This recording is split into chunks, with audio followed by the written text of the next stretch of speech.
எல்லாருக்கும் மதிய வணக்கம்.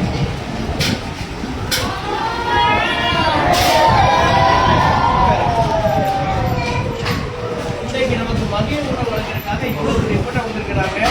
இவங்க யாரு நினைச்சிட்டு இருக்கிறாங்கன்னா கராத்தே செல்வின் அவங்களுடைய நினைவு நாள் இன்னைக்கு. எல்லாருக்கும் தெரியவரை பற்றி கராத்தே செல்வின் அவர்கள் தெரியாமல் இருக்க முடியாது. அவங்களுக்கு இன்னைக்கு நினைவு நாள். அந்த நினைவு நாள்ல உங்களை நடத்தி நம்ம பள்ளிக்கூடத்துக்கு கொடுக்குறாங்க. அதனால நம்ம என்ன பண்றோம் அப்படின்னா அவங்களுடைய ஆத்மா சாந்தியை நல்ல உள்ளோம். அவங்க ஆத்மா சாந்தியை நம்ம இருவேற வேண்டணும். அதே நேரத்தில் அந்த பள்ளிக்கு நடத்தி கொண்ட ஹரிநாடன் வந்திருக்காங்க. இவங்க ஒரு சமுதாய தலைவர், இவங்க ஆலோசனை எடுத்து வந்தாங்க. ஒரு முக்கியமான உறவுகள், அதுக்கு நிறைய தலைவர் வந்திருக்காங்க. அவ்வளவு வரையும் பள்ளியின் சார்ந்த வாழ்த்தை வருகிறது. இந்த உதவி செய்வதற்கு உங்களுக்கு நல்ல மனசு வந்திருக்கு. இந்த மனசு நிச்சயமா அவங்களுக்கு ஆசீர்வாதமா இருக்கும். இதே மாதிரி கராத்தே செல்லினுடைய குடும்பம் ஆறுதல் பெறணும், அமைதி பெறணும், இறைவன் அது கருவ செய்யணும் சொல்லி உங்கள் அனைவர் சார்பாக நான் வேண்டிக்கிட்டு நான் முடிஞ்சுக்கிறேன். நன்றி.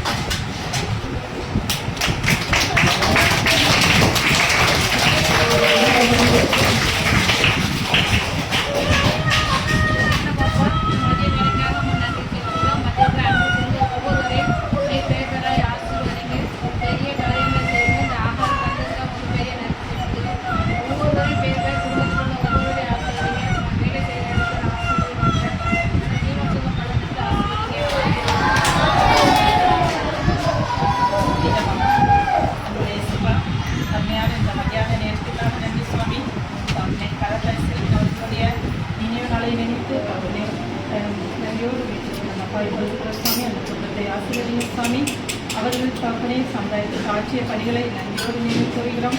அவர்கள் குடும்பம் கூட சுவாமி தொடர்ந்து அந்த பணியினை செய்ய நீங்கள் செய்யுங்க. அதுபோல் அவர்களை நினைத்து உணவு வழங்க வந்திருக்கிற சகோதரர் கரி அவர்களுக்காக ஜெபிக்கிறோம். அப்பா தப்பனை அவர்கள் சுவாமி தப்பனை பிள்ளைகளை நினைத்து தப்பனை நன்றியோடு அவர்களை நினைத்து உணவு வழங்குகிறார்கள். அதற்காக நன்றி சுவாமி.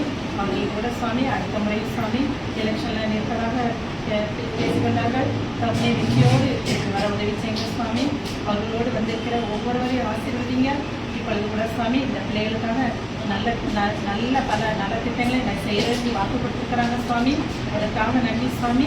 இந்த நேரத்தில் கூட சுவாமி இந்த உணவை எங்களுக்கு ஆசீர்வதிச்சுட்டாங்க. நலப்பட்டுங்க வழி நடத்துங்க. இயேசு கிறிஸ்துவின் மூலம் பரமபிதாவே.